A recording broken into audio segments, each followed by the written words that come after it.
નમસ્કાર દર્શક મિત્રો, સિટી ન્યૂઝમાં આપ સૌનું સ્વાગત છે। સમાચારોની શરૂઆત કરતા પહેલા એક નજર આજના મુખ્ય સમાચારો પર। યુદ્ધના કારણે ઇમ્પોર્ટ એક્સપોર્ટ અટકી ગયા।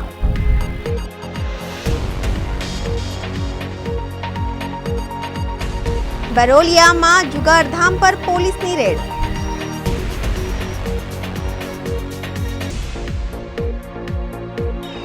પ્રી સમર ઉનાળામાં જ પાલિકાની કામગીરીના લીરે લીરા ઉડી રહ્યા છે। હાઈવા ડમ્પરની નીચે છુપાવેલા લાખોનો વિદેશી દારૂ ઝડપી પાડવામાં આવ્યો। હવે સમાચાર વિગતવાર જોઈએ। ઇઝરાયલ, અમેરિકા અને ઈરાન વચ્ચે ચાલી રહેલા યુદ્ધના કારણે વાપી સહિત સમગ્ર દેશના ઉદ્યોગોને તેની અસર થઈ રહી છે। આ યુદ્ધના કારણે ઇમ્પોર્ટ એક્સપોર્ટ અટકી ગયા છે અને ઉત્પાદનમાં પણ તેની અસર વર્તાઈ રહી છે। જો કે ઉદ્યોગોની સાથે આ યુદ્ધના અસરથી ખેડૂતો પણ બાકાત નથી। વલસાડ જિલ્લામાં બગાયતી ખેતી કરતા અને શાકભાજીની ખેતી કરતા ખેડૂતો પણ આ યુદ્ધના કારણે પરેશાનીનો સામનો કરી રહ્યા છે। વલસાડના શાકભાજી પકાવવા ખેડૂતો વિદેશમાં પણ એક્સપોર્ટ કરે છે, તેમાં પણ વિશેષ કરીને દુબઈ સહિત અન્ય અરબ રાષ્ટ્રમાં અહીંથી શાકભાજી એક્સપોર્ટ કરવામાં આવે છે। જો કે અત્યારે યુદ્ધના કારણે ખાડી દેશોમાં જતા કન્ટેનરો અટકી જતા હવે એક્સપોર્ટ પણ બંધ થઈ ગયું છે। આથી ખેડૂતોને વિદેશી એક્સપોર્ટથી જે સારા ભાવ મળતા હતા અને ફાયદો થતો હતો તે પણ બંધ થઈ ચૂક્યો છે અને એક્સપોર્ટ ક્વોલિટીની શાકભાજીમાં ભાવ પણ ગગડી ગયા છે। આથી ખેડૂતો નુકસાન સહન કરી રહ્યા છે। એક્સપોર્ટ ક્વોલિટીના શાકભાજીના ઉત્પાદન માટે ખેડૂતો મોંઘા ભાવના દવા ખાતરનો ઉપયોગ કરે છે, મજૂરી અને માવજતની પાછળ પણ લાખો રૂપિયા ખર્ચ કરે છે। આમ સારા એક્સપોર્ટ ક્વોલિટીના શાકભાજીના ઉત્પાદન અને તેને એક્સપોર્ટ કરવાથી મોટો ફાયદો થશે એવી અપેક્ષાએ આ વખતે ખેડૂતોએ કરેલા ખર્ચો આ યુદ્ધના કારણે હવે માથી પડી રહ્યો છે। આથી શાકભાજી એક્સપોર્ટ કરતા ખેડૂતો પણ વહેલી તકે આ યુદ્ધ બંધ થાય તેવી અપેક્ષા રાખી રહ્યા છે। જો આ યુદ્ધ લાંબુ ચાલ્યું તો ઉદ્યોગોની સાથે ખેડૂતોને પણ મોટું નુકસાન સહન કરવાનો વારો આવી શકે છે। જ્યારથી સમજો હોળી પહેલાથી જે યુદ્ધ ચાલુ થયું છે ખાડી પ્રદેશમાં, ત્યારથી કન્ટેનર બધા અટવાઈ ગયા છે। જે કંઈ બી માલ એક્સપોર્ટ થતો હતો, આપણે સમજો શાકભાજીમાં જ પકડીએ તો મરચા છે, ભીંડા છે કે બધી કોઈ બી શાકભાજી એક્સપોર્ટ થતી જ છે દુબઈ, અને દુબઈથી પછી અરબ કન્ટ્રીમાં બીજી જગ્યાએ જાય। અને અત્યારે જે યુદ્ધ ચાલુ થયું એના લીધે કન્ટેનર બધા એમને એમ અટવાઈ ગયા છે। અટવાઈ ગયા મીન્સ કે બોમ્બેથી નહીં નીકળ્યા કે વચ્ચે મતલબ દુબઈ પહોંચ્યા જ નથી। એટલે ભાવ સમજો હોળી પહેલાં મરચાનો ભાવ આપણો 2500 રૂપિયા હતો, એની જગ્યાએ અત્યારે 1400-1500 રૂપિયા થઈ ગયો છે। અને એ જો એક્સપોર્ટ જલ્દી ચાલુ નહીં થયું, યુદ્ધ નહીં અટક્યું, તો આ બધો માલ લોકલ માર્કેટમાં આવશે અને પછી બજાર વધારે ડાઉન જશે અને તે ખેડૂત લોકોને પરવડશે નહીં એવી સ્થિતિ થઈ જશે। મેં 40 એકરમાં મરચા રોપેલા છે। આપણે 40 એકરમાં પ્રોડક્શન ચાલુ છે અત્યારે। અને મળ્યા તો પછી આ દવાનું પણ નુકસાન થાય। મરચામાં દવા અને ખાતર બંને જ વસ્તુ વધારે મોંઘી હોય એટલે નુકસાન તો થશે જ, ભાવ નહીં મળે તો। આપણે જાણીએ છીએ કે વલસાડ જિલ્લો બાગાયતી ખેતીનો વિસ્તાર છે અને શાકભાજી છોડી અને ચીકુ અને કેરી પણ ખૂબ મોટા પ્રમાણમાં અહીંયા ખેતીમાં થાય છે। આપણે જાણીએ છીએ તેમ 8-10 દિવસથી અમેરિકા, ઈરાન અને ઇઝરાયલ વચ્ચે જે યુદ્ધ થઈ રહ્યું છે તેના કારણે આપણું જે મિડલ ઇસ્ટમાં એક્સપોર્ટ થતું હતું, ખાસ કરીને વલસાડ જિલ્લામાંથી દરેક બાગાયતી પાકોની મિડલ ઇસ્ટમાં એક્સપોર્ટ થાય છે। ખાસ કરીને ઉમરગામ તાલુકાની વાત કરીએ તો ભીંડા, દૂધી અને મરચાં આ બધી વસ્તુ વધારે મિડલ ઇસ્ટમાં એક્સપોર્ટ થતી હતી અને આ બધી પેરિસેબલ વસ્તુઓ છે વધારે ટકી શકતી નથી। એટલે અમુક સમય મર્યાદામાં જો ત્યાં એક્સપોર્ટની જગ્યાએ નહીં પહોંચે તો તે માલ પરિવહનના કારણે જે નુકસાન થાય છે તેનો પણ ફરી બજાર ઉપર ભાવની અસર આવે અને ખેડૂતોને ખૂબ મોટું નુકસાન થાય છે। આ યુદ્ધ એકદમ જ ચાલુ થઈ જવાથી જે કન્ટેનરો અહીંયાથી નીકળી ગયા હતા તે પણ રસ્તામાં અટવાઈ ગયા છે અને અત્યારે તેની ક્યાં પરિસ્થિતિ છે તે આપણને ખબર નથી। નવું જે એક્સપોર્ટ થતું હતું તે નવા કન્ટેનર અહીંયાથી હમણાં રવાના થતા નથી। એટલે અત્યારે જે પણ ખેત પેદાશો છે તેનો ટોટલ ભરાવો ભારતના જ માર્કેટમાં નિકાલ કરવો પડે તેવી પરિસ્થિતિ થઈ ગઈ છે અને એના કારણે જે સારી ક્વોલિટીના એક્સપોર્ટ ક્વોલિટીના ભાવમાં તેજી હતી તે ફરી પાછી નોર્મલ ભારતના બજાર ભાવમાં જે વેચવાની મજબૂરી આવી ગઈ છે તેના કારણે બજાર ઉપર દબાણ આવી ગયું છે, ભાવ ઘટતા જાય છે અને ખેડૂતોને ખૂબ મોટું આર્થિક નુકસાન થઈ રહ્યું છે। જો આ યુદ્ધ લાંબુ ચાલે તો શું પરિસ્થિતિ? આ યુદ્ધ લાંબુ ચાલશે તો ચોક્કસ એક્સપોર્ટને તો હવે આપણે વાત ભૂલી જવી પડશે જ્યાં સુધી આ પૂર્વવત પરિસ્થિતિ નોર્મલ નહીં થાય ત્યાં સુધી। અને ભારતના બજારમાં માંગ કરતાં પુરવઠો જો વધારે આવી જાય તો ખેડૂતોએ જે આશા રાખી હતી તેમાં ચોક્કસ એમને મોટા પાયે આર્થિક નુકસાન થશે।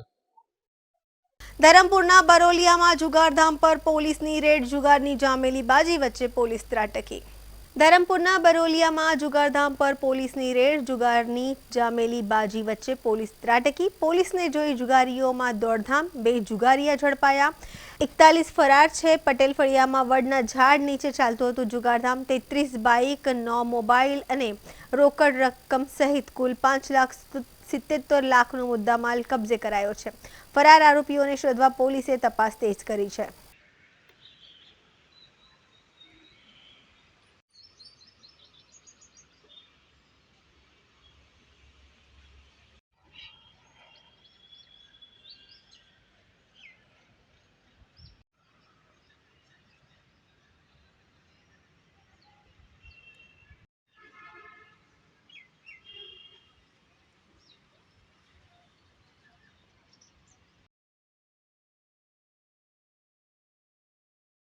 સમાચારોમાં સમય છે નાનકડા વિરામનો. વિરામ બાદ આપ જોઈ શકશો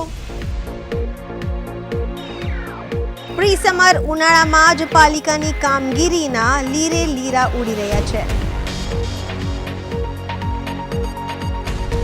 હાઈવા ડમ્પરની નીચે છુપાવેલા લાખોનો વિદેશી દારૂ ઝડપી પાડવામાં આવ્યો.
સ્વાગત છે. વલસાડ નગરપાલિકાની પ્રી મોન્સૂન પ્લાનિંગની વાતો તો બાજુ પર જ રહી છે, પણ અહીં તો પ્રી સમર ઉનાળામાં જ પાલિકાની કામગીરીના લીરે લીરા ઉડી રહ્યા છે. વલસાડના છીપવાડ વિસ્તારમાં કરોડોના ખર્ચે બનેલો રસ્તો ગરમી પડતાની સાથે જ પીગળવા લાગ્યો છે. માત્ર 2 મહિના પહેલા જે રસ્તો બનાવવામાં આવ્યો હતો, વાહન ચાલકોની સારી સુવિધા માટે બન્યો હતો, તે આજે વાહન ચાલકો માટે મુસીબત બની ગયો છે. સત્તાધીશો હવે મીડિયાના કેમેરા સામે આવવાનું ટાળી રહ્યા છે. વલસાડ નગરપાલિકાના પ્રી મોન્સૂન પ્લાનિંગની વાતો બાજુ પર જ રહી, પણ અહીં તો પ્રી સમર ઉનાળામાં જ પાલિકાની કામગીરીના લીરે લીરા ઉડી રહ્યા છે. વલસાડના છીપવાડ વિસ્તારમાં કરોડોના ખર્ચે બનેલો રસ્તો ગરમી પડતાની સાથે જ પીગળવા લાગ્યો છે. માત્ર 2 મહિના પહેલો જે રસ્તો વાહન ચાલકોની સારી સુવિધા માટે બન્યો, તે આજે વાહન ચાલકો માટે મુસીબત બની ગયો છે. સત્તાધીશો હવે મીડિયાના કેમેરા સામે આવવાનું ટાળી રહ્યા છે. દ્રશ્યો છે વલસાડના વ્યસ્ત એવા છીપવાડ વિસ્તારના, જ્યાં રસ્તો જોઈને તમને લાગશે કે અહીં ડામર નહીં, પણ જાતે કાળું તેલ રેડવામાં આવ્યું હોય. ઉનાળાની હજુ તો માંડ શરૂઆત થઈ છે, ત્યાં અંદાજિત 1 કિલોમીટર સુધીનો નવો નક્કોર રસ્તો પીગળવા માંડ્યો છે. સ્થાનિકોએ અનેક રજૂઆતો કરી, ત્યારે માંડ 2 મહિના પહેલા આ રસ્તો બન્યો હતો, પણ પાલિકાએ એવી તે કેવી ગુણવત્તા જાળવી કે 2 મહિનામાં જ રસ્તોએ દમ તોડી દીધો છે. અને રસ્તો પીગળવાના કારણે ડામર વાહનોના ટાયરમાં ચોંટી રહ્યા છે, જેના લીધે અનેક વાહન ચાલકો સ્લીપ થઈ રહ્યા છે. સાથે રસ્તા પરથી ચાલતું જવું પણ મુશ્કેલ બન્યું છે, કારણ કે ચાલતા વ્યક્તિની ચપ્પલ પણ અહીં ડામરમાં ચોંટી રહી છે. સ્થાનિકોનો આક્ષેપ છે કે કોન્ટ્રાક્ટર અને પાલિકાના મેળાપીપળામાં હલકી કક્ષાનું મટીરિયલ વાપરવામાં આવ્યું છે. જનતાના પરસેવાની કમાણીનો ડામર રોડ પર વહી રહ્યો છે અને તંત્રના પેટનું પાણી પણ હાલતું નથી. ત્યારે આ સમગ્ર મામલે મીડિયાની ટીમ દ્વારા પાલિકાના સત્તાધીશોને સવાલ કરવા પહોંચી તો તેઓ દ્વારા મીડિયા સામે બોલવાનું ટાળ્યું હતું. છીપવાડની જનતામાં ભારે રોષ જોવા મળી રહ્યો છે. લોકો પૂછી રહ્યા છે કે શું આ રસ્તો ફરીથી બનાવવામાં આવશે કે પછી દર વર્ષની જેમ આ વખતે ભ્રષ્ટાચારના ડામર નીચે જનતાના અવાજને દબાવી દેવામાં આવશે. જો વહેલી તકે આ રસ્તાનું સમારકામ નહીં થાય તો આગામી દિવસોમાં સ્થાનિક ઉગ્ર આંદોલન કરવાની ચીમકી ઉચ્ચારી રહ્યા છે. નગરપાલિકા હમણાં ઘણી ફરિયાદ બાદ 2-3 મહિના પહેલાં જ આ ડામર રોડ બનાવવામાં આવ્યો હતો. ડામર રોડ બન્યો, થોડો ઘણો ખોદીને એ લોકોએ રોડ બનાવ્યો. ત્યારે અમને એમ લાગતું હતું કે ભાઈ આ રોડ સારો બન્યો છે, પણ હાલને તબક્કે ગરમીને લીધે આ રોડ એટલો બધો ઉપર આવી ગયો છે ને કોઈ વ્હીકલ જાય ને હાલને તબક્કે તો નાના સ્કૂટરવાળા સ્લીપ બી થઈ જાય, પડી બી જાય, એટલો બધો આ રોડ ગરમીને લીધે બધો ઉપર આવી ગયો છે. હવે મેં કાઉન્સિલરોને બી જાણ કરી છે કે ભાઈ આ તમે કંઈ આનો રસ્તો કરો. વચ્ચે એના પર એ લોકોએ ડસ્ટ નાખી દીધેલું, ત્યારે બી આવી રીતે રોડ આખો ગરમીથી એ થઈ ગયેલો. તો હવે અત્યારે તો એટલો બધો આ ખરાબ છે આ ગરમીને લીધે કે આમાં મોટા વ્હીકલ બી સ્લીપ થવાની શક્યતા છે, સ્કૂટરવાળો બી પડી જઈ શકે છે, નુકસાન થવાની કે એક્સિડન્ટ થવાની પૂરેપૂરો ભય છે. એટલે આ કામ તાત્કાલિક હવે કોઈ નવી રીતે હવે કેવી નવી બીજી રીત લાવે. અમે કીધું કે ભાઈ રોડ બનાવો તો થોડો ઘણો ખોદીને એ લોકોએ રોડ બનાવ્યો. ભાઈ આ રોડ બનાવ્યો તો આવું બધું આવું જોવા મળે છે આજે. હજુ આ ઉનાળાની શરૂઆત છે. હજુ તો માર્ચ મહિનો જ ચાલે છે. એપ્રિલ, મે, જૂનમાં તો આ રોડ તો આખો મને લાગે ઉખડીને બહાર આવી જાય. આ રોડ ભાઈ પાછો વ્યવસ્થિત બનાવે તો સારું. અમે કહેતા હતા ભાઈ સિમેન્ટનો, પણ સિમેન્ટનો રોડ બનતા તો 2 મહિના 5 મહિના જાય. તો અમારે 24 કલાક ગાડા બધા આવે અનાજના, તો કેવી રીતે બનાવે, એને જલ્દી ટાઈમ લાગે. એટલે અમે કીધું કે ભાઈ તમે ડામર રોડ બનાવો, ને ડામર રોડ બનાવ્યો તો આ બધી મોકાળ અત્યારે ઊભી થઈ છે. શિવલાલ મેવાડ અમારું નામ છે. આ દાણા બજારમાં જ્યારે ડામર પહેલાં ઉખેડ્યું ત્યારે બી મેં કીધું ભાઈ વ્યવસ્થિત બનાવજો, તમે ડામરિયા પથ્થર લાગીને એને વ્યવસ્થિત બનાવજો. નહીં એમ કે એકદમ બરાબર બનાવી દઈશું. અચ્છા, બનાવ્યો તો એવું બનાવ્યું કે અત્યારે જેમ ગરમી પડે તેમ ડામર પીગળીને ઉપર આવે છે. ઉપર આવવાથી વ્હીકલ ચાલવામાં તકલીફ પડે, માણસ ચાલે તેના પગ ચોંટી જાય, ગાડીઓ સ્લીપ થાય. એને મારે તો જે કોઈ એનો અધિકારી હોય એને મારે એમ કહેવાનું છે કે ભાઈ તમે આવીને જો, અત્યારે 12 થી 2ના ગાળામાં આવીને તમે જો તો તમને ઓટોમેટિક ખ્યાલ આવી જશે કે આપણે રોડ કેવું બનાવ્યું છે. કોન્ટ્રાક્ટરને બોલાવીને કોન્ટ્રાક્ટ જેને બનાવ્યો હોય તેને બોલાવો અને એની વ્યવસ્થા કરો તાત્કાલિક. આ દાણા બજાર છે, અહીંયા વેપારીનો ટેમ્પા બી આવે, માણસ બી આવે, ખરીદ કરનાર બી આવે, વેચનાર બી આવે, બધા જ આવે છે. તો એની સોલ્યુશન કરો તાત્કાલિક ધોરણે. અરે બહુ તકલીફમાં તો કોઈ નિવારણ છે જ નથી. એને કોઈ ગણતરી થોડો હોય કે એટલી તકલીફ પડતી છે અમને. હા, અને ઉપર ડસ્ટ લાગ્યો ત્યારે દુનિયાભરનો ધૂળ આડું બધી દુકાનમાં. અને અમારે અનાજનો વેપાર છે, અમારે કંઈ ખાવાની વસ્તુ રાખતા છે તેમાં બધું દુનિયાભરનો ધૂળ જમી જાય. સવારે જાટકીએ હાજે સાફ કરીએ તો બી પાછો બીજે દાડે તેવી સ્થિતિ ઊભી રહી. એને વહેલી તકે હરકી રીતે ડામર પાત્રો પાછો એની વ્યવસ્થા કરો, મારી એ જ માંગ છે. જી, આપનું નામ? જી, મારું નામ પ્રદીપભાઈ. પ્રદીપભાઈ, જે રીતે 2 મહિના પહેલાં નગરપાલિકા દાણા બજાર વિસ્તારમાં રસ્તો બનાવ્યો, શું છે? પહેલે તો નગરપાલિકાનું કામમાં કંઈ લેવાનું હોતું નથી અને જે કરે છે તે આવું કરી રહેલા છે. હું અત્યારે જ અમારા સનને એની બોર્ડની એક્ઝામ ચાલુ છે એટલે હું એને નથી મૂકતો, મેં પોતે પર્સનલી છોડવા જાઉં છું. કારણ કે છોકરાઓ આમાં બાઇક લઈને સ્લીપ થઈ જાય તો નગરપાલિકાને કાંઈ પરેલી નથી, પણ આપણે સાવચેતી આપણે જાતે કરવી પડે એવું છે. ને નગરપાલિકા એકદમ થર્ડ ક્વોલિટીનું કામ કરેલું છે. હજુ તો ઉનાળાની શરૂઆતમાં જ આવી હાલત છે, તો અત્યારે જતાં કેવી હાલત? એ તો હવે નગરપાલિકાની ઓફિસ પર જઈને પૂછવું પડે કે આવા કામ તમે કેટલા કરેલા છે. સમાચારોમાં ફરી સમય છે નાનકડા વિરામનો. વિરામ બાદ આપ જોઈ શકશો હાઈવા ડમ્પરની નીચે છુપાવેલા લાખોનો વિદેશી દારૂ ઝડપી પાડવામાં આવ્યો.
સ્વાગત છે।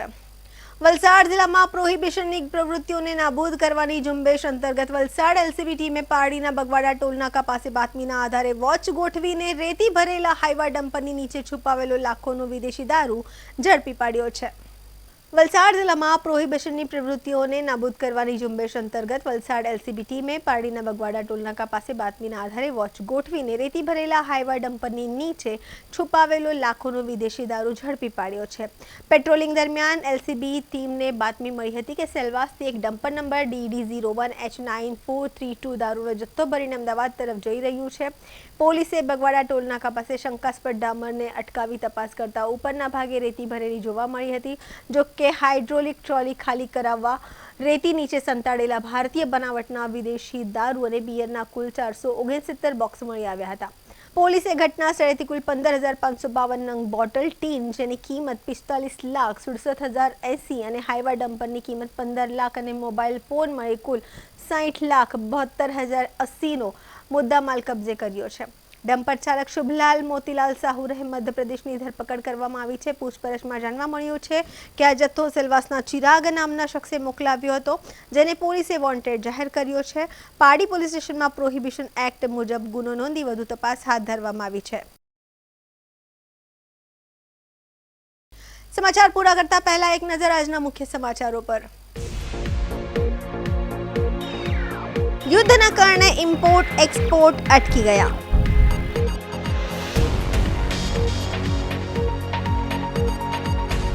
બરોલિયામાં જુગારધામ પર પોલીસની રેડ।